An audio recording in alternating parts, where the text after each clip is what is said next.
Este episodio llega gracias a la Coordinadora Republicana, el portal La Abeja, canal BHTV, tu canal y Cable Más. Y no te pierdas, aprovecha la mega tasa de hasta 8.5% para tus depósitos a plazo fijo en Caja Huancayo, la Caja del Perú.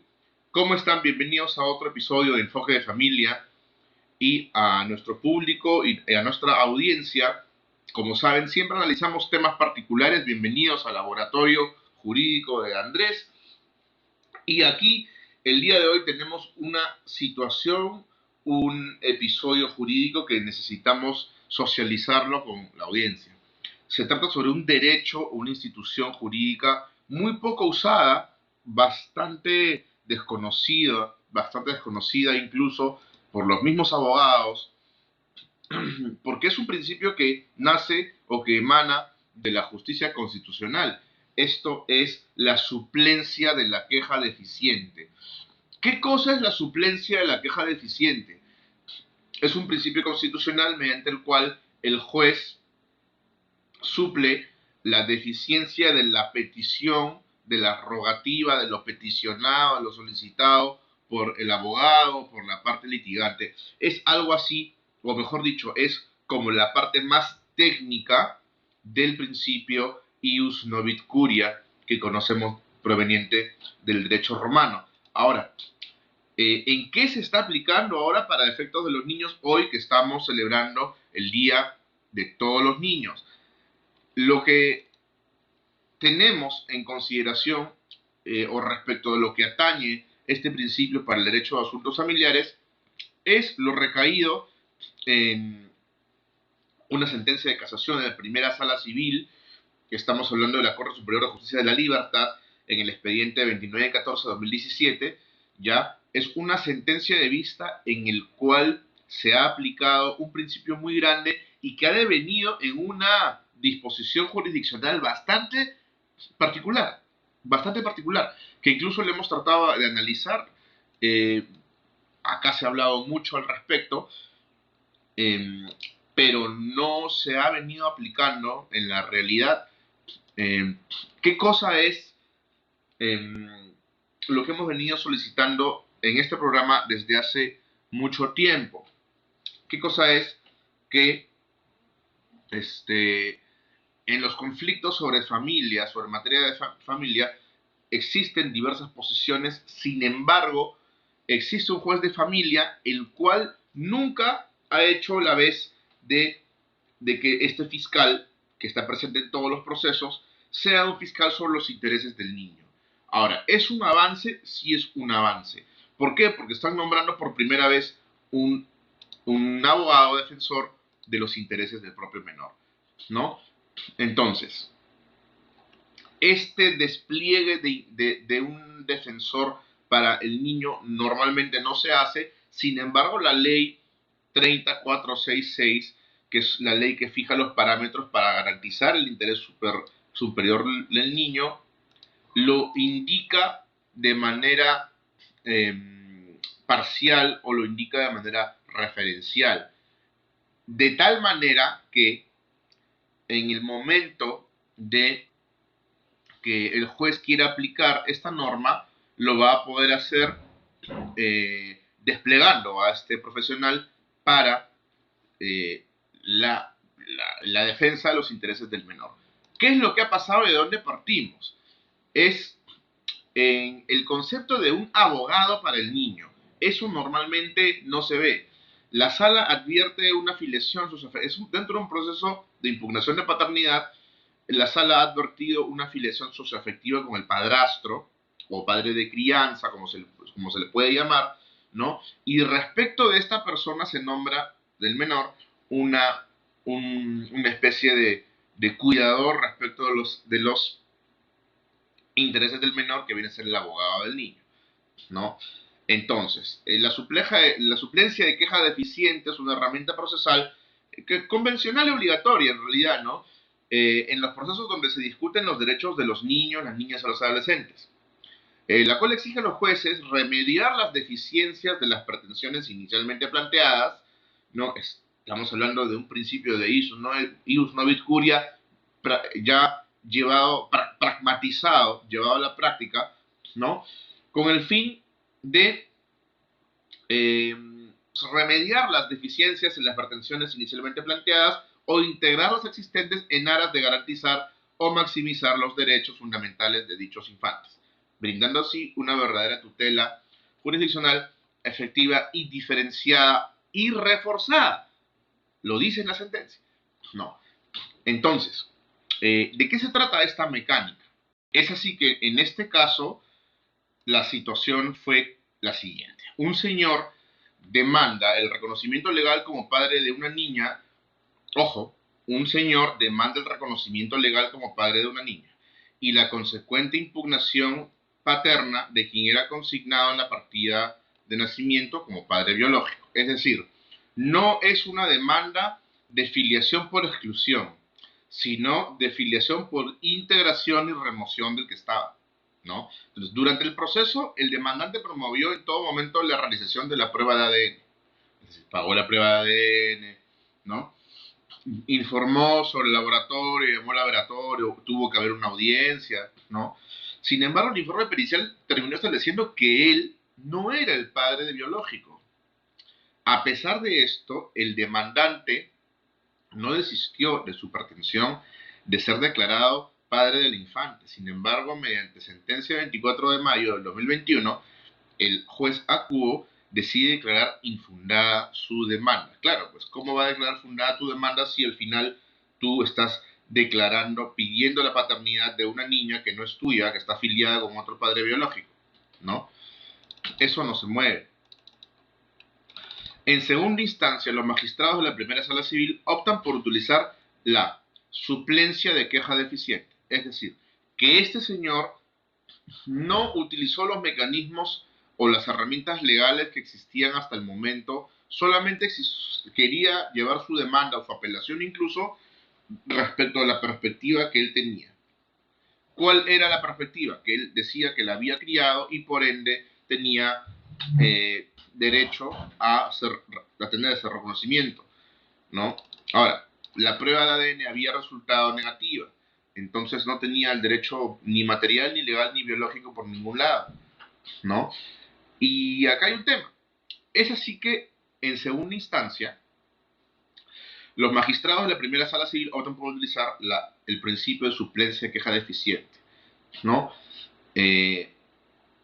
Para reconducir el proceso inicialmente era impugnación de paternidad, hacia uno en el cual se reconoce el vínculo socioafectivo de la niña con su padre. O sea, transformaron el proceso, cambiaron el proceso, le cambiaron de nombre, continuando dentro del mismo proceso, ¿no? Estableciendo así que el presente proceso no se debió tomar como eje decisivo el origen biológico, sino que debió reclamar la paternidad respecto de la existencia de un vínculo afectivo con el niño. Ahora, ¿esto es peligroso? Sí, es peligroso porque significa que cualquier persona, yo puedo ir a la casa de este juez y le digo, ¿sabes qué? De ahora en adelante tus hijos son míos, hago que tu actual esposa diga que sí, que el niño también diga que sí y se acabó el asunto, ¿no? O sea, está bien complicada esa situación, ¿no?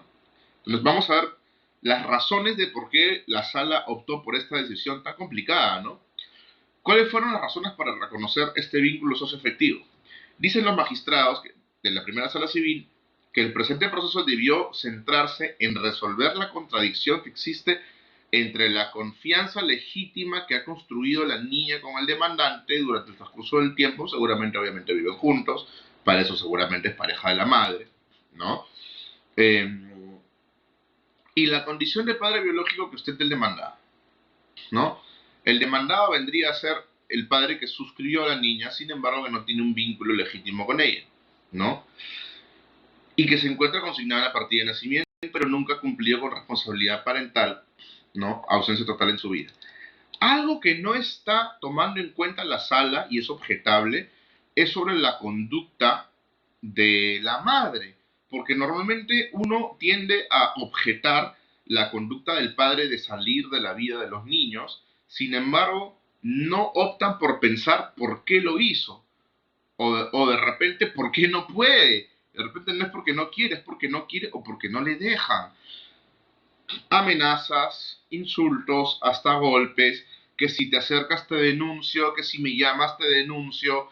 Y por contrapartida tenemos toda la gama de medidas de protección y procesos judiciales por violencia familiar que pueden existir en el caso de que se dé este tipo de situaciones donde el hombre va a terminar perdiendo, ¿no? Entonces es muy complicada. Dicen que de esta forma se determinó que existe un reconocimiento, una relación fáctica familiar entre el demandante y la infante, sustentada en vínculos de socioafectividad que se han generado a través del tiempo, pues llevan viviendo más de 7 años juntos, según versión de la niña y reconocimiento de los padres legales, que la niña se encuentra bajo el cuidado del demandante, colocando al accionante en una situación de padre de crianza, lo llaman entre comillas, y es más, dicha relación de familiaridad se ha hecho extensiva a toda la familia del demandante, ¿no? Ya que la niña identifica a la madre del demandante como su abuela y a la pareja de esta, ¿no? Como su abuelo paterno. Incluso, como se determinó en la entrevista realizada a la niña, esta manifiesta su total interés en llevar el apellido del padre de crianza. Opinión muy objetable porque los niños no tienen idea de para qué sirve el apellido, es la gran verdad, ¿no? Finalmente, los magistrados de la primera sala civil declaran la nulidad de la sentencia que le negaba la paternidad al padre de crianza, ¿no? Que declaró infundada la demanda de impugnación de paternidad y dispone que se devuelve el expediente al juzgado de origen, a fin de que el juez emita nueva sentencia debidamente motivada y resuelva la pretensión fijada mediante la suplencia de queja deficiente, ordenando así también que intervenga el abogado del niño, designado por la sala civil a efectos de garantizar el derecho. Acá hay una situación particular. Eh, Cuando un juez o una sala, ya por último, decreta que un abogado de oficio se constituya en defensa técnica de una de las partes, al menos en este caso existe un requisito, al menos para los niños, que es precisamente que sean declarados en desprotección o en eh, situación de vulnerabilidad, ¿no? Entonces, los niños por defecto son personas vulnerables. Sin embargo, no han necesitado ninguna resolución, ninguna declaración de que se eh, le declare, por la redundancia, al niño en desprotección. Y esto es un avance también, porque la sala simplemente está nombrando defensor, no está requiriendo que se le eh, declare como en desprotección a la niña y simplemente le está poniendo su abogado sin ninguna resolución administrativa que acredite dicha necesidad, lo cual es positivo porque también en otros procesos debería replicarse esa situación. Sobre todo en el extremo que se demandan los abogados para los niños, que no hay, ¿no? Entonces, la sala de familia para estos casos, ¿ya? Acredita que un padre que no es el padre no puede reclamar la existencia legal de un vínculo paternal, lo cual es bastante complicado, bastante hasta inexistente para la legislación, ¿no? Y se nombra un abogado defensor en el caso de que eh, los niños reconozcan al padre como tal, ¿no? Obviamente con anuencia de la madre, asumo que también le tenían que haber, ¿no? Entonces, esta situación es bastante complicada, ¿no? Porque para eso se ha tenido también que escuchar los descargos del otro padre, que es el padre biológico. A menos que el padre biológico no le interese, o como quien dice, le interese un pepino, el, el, la crianza de los niños, bueno, pues tenemos dos situaciones también que analizar a partir de este caso. Uno, que es que el padre biológico, que ya está suscrito en la, en la, en el acta de nacimiento, ¿no? Si es que verdaderamente este padre biológico es un padre desentendido, un padre maldito, un padre que odia a sus hijos, que detesta a sus, ¿no? Le están haciendo un favor al mal padre ¿no? Le están haciendo un favor al mal padre eh, al quitarle una carga que no quiere tener. O sea, yo no sé si la sala se ha puesto a pensar en eso, ¿no? Y de otro lado, hay otra situación también bastante complicada, que es, ok, yo hoy día, hoy, yo reclamo que quiero ser papá de la niña. ¿Por qué? Porque estoy enamorado de la mamá, porque la niña me reconoce como papá, porque ya tenemos vínculo familiar y todo el tema, ¿no? Entonces, ¿qué va a pasar cuando se separen de esa pareja? Que hoy estás profundamente enamorado, ya viviste 7 años con la pareja, ¿no? Ojo que la sentencia no habla de que si están casados o no, ¿no?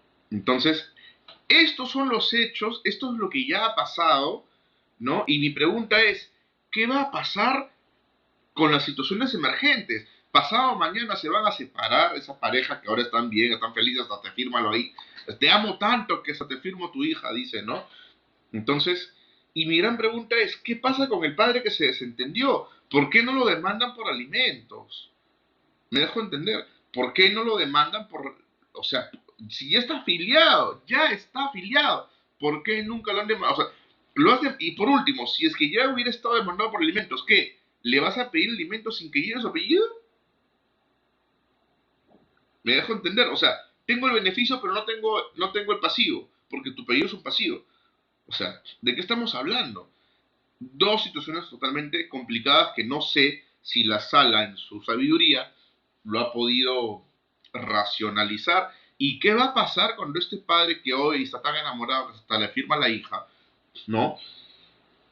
Cuando mañana, pasado mañana se separen. Se separan y ¿qué va a pasar? La mujer a quién va a demandar por alimentos, al padre biológico o al padre que la crió, me dejó entender. Y ahora, otra situación más. Este padre, al ser declarado, miren esta situación, ojo, y acá lo voy a decir claramente, como lo dice el código. La demanda por alimentos solo puede ser negada de dos formas, o una forma. Una forma. Bueno, una es pagando, ¿no? Una vez que acredites que pagas. Y otra viene a ser que niegues. O sea, la única forma de contradecir de fondo una demanda de alimentos, porque normalmente, y a veces me da risa cuando veo contestaciones de demanda de alimentos, que cuando contestan, dicen, me niego al petitorio de fondo. Te niegas al petitorio de fondo, o sea que hay dos cosas. O no quieres pasar alimentos, o sea, te niegas a pasar alimentos, que no es lo mismo, no es lo mismo, me niego a no puedo, esos son temas diferentes. Una cosa, o me niego a pasar alimentos o no reconoce que es tu hijo. Son las únicas contrapretensiones mediante las cuales puedes impugnar o puedes contradecir de fondo una demanda de alimentos. Entonces, este padre que ha logrado una afiliación legal, una afiliación fáctica, una afiliación ficticia, una afectación, porque el derecho es ficticio, obviamente, solo son criterios, no es nada material, materialmente, y está la prueba biológica que dice que no es la hija del padre, ¿no? ¿Qué va a pasar cuando este padre se separe de la mamá? La mamá no va a saber a quién demandar por alimentos. El abogado le va a decir, demanda al que está en la ley, pero claramente el Código Civil habla de que la demanda de alimentos puede ser contestada por, puede ser negada por quien no se considera padre. Me dejo entender. Entonces, si yo no me considero padre, y es como que venga la vecina, ¿ya? Viene la vecina y me demanda por alimentos. Yo le digo, oye, brother, ¿qué fue? No, señor juez, discúlpeme, pero pido mi prueba de ADN porque no es mi hijo. De frente, ¿no? Entonces, ¿qué va a pasar ahí? Se han puesto a pensar, él, ¿qué va a decir? Ah, ya, acá está mi demanda de alimentos. Ok. Bueno, con niego y contradigo todos los extremos de la demanda y la niego porque no es mi hija. Y pido prueba de ADN y se va a ver que no es mi hija. Se va a abrir otra situación que vendría a ser otra situación de análisis ya incluso jurisprudencial, ya, en el cual se va a ver, se va a analizar si es que de verdad el que ha sido filiado mediante este proceso es o no es. Me dejo entender. Por ejemplo, cuando se habla de filiación, existe una prohibición expresa. Ojo, y esto es real. Y esto para mis colegas que me han hecho unas consultas hace poco sobre esto, aquel que ha sido demandado por filiación, es decir, yo tengo un hijo biológico, no lo quiero reconocer, me desentiendo, ¿ya? Pero me demandan por filiación, me ganan la demanda, me obligan a ser padre de un niño, como dijo cierto psicólogo en la televisión, no me pueden obligar a ser padre de quien no amo como hijo, lo cual es muy cierto también, ¿no? Pero mediante el proceso de filiación rápida lo que se puede hacer es, te identifico, pongo tu apellido, le pongo tu apellido al niño, te demando, no contestas 3 días, 5 días, chao, ya tú eres el papá, ¿no? Para esas personas que han sido sujetos de ese tipo de demandas, ¿ya? La situación basal es que ellos están prohibidos legalmente de iniciar una, una demanda, una demanda por impugnación de paternidad. Es más, solamente les quedaría un amparo, pero el amparo tiene la prohibición expresa de que no pueden hacerlo, ¿no? Salvo que metas un amparo muy bravo, ¿no? Y veas la forma de hacerlo. Pero ya existe la prohibición, ¿no? Entonces, con esa prohibición, el padre que ha sido demandado por filiación ya no puede contestar esa paternidad, ¿no? Ahora, también hay que tomar en consideración que el padre biológico es el que realmente llamado por derecho natural a cumplir su labor. Entonces no la puedes prohibir. ¿Y dónde está la sanción para la madre que no permite que ese niño o esa niña tenga interacción con su papá o que le dice desde las amenazas que si te acercas te denuncio, ya, si estoy sola contigo me hago la víctima y digo que me has querido violar para que te vayas preso, ya? O es eso, o desde las prohibiciones más soft, ¿no? Que son simplemente, ¿quieres ver a la niña? Ok, págame lo que me debes, págame esto, cómprale lo otro, necesito esto, lo voy a poner en un colegio más caro, ahora vas a pagar más, y si no tienes no me importa, y si no me pagas no ves a la niña, lo cual es una prohibición, y se sabe que es una prohibición, de que si no pagas alimentos, no puedes ver al niño, lo cual está totalmente equivocado, porque ahora incluso los que están presos por deuda alimenticia eh, ven a sus hijos y tienen régimen de visitas incluso dentro del penal. Claro, casuísticamente son muy pocos, pero es lo que dispone la ley y los que están dentro del porcentaje sí se les aplica perfectamente la causal y legalmente, de forma totalmente legal, están haciendo. Entonces, el derecho de asuntos familiares en nuestro país está dando pasos agigantados, ya está dando crecimiento muy grande y así como se ha aceptado esta sentencia en casación, vamos a ver qué otros procesos hay, porque así como este padre ha declarado la paternidad sin ser el padre biológico, puede venir el biológico a decir, no, ahora sí quiero ser el papá y demando y todo el tema, ¿no? ¿Y por qué me van a excluir? ¿Y qué pasa si dentro del proceso yo acredito que sí quise, pero no me dejaste ser papá de la niña? O sea, esa situación no está prevista y es por eso que el derecho en las máximas instancias está tan complicado, ¿no? Agradecimientos a la Coordinadora Republicana, al portal La Abeja, a Canal BHTV y a Cable Más.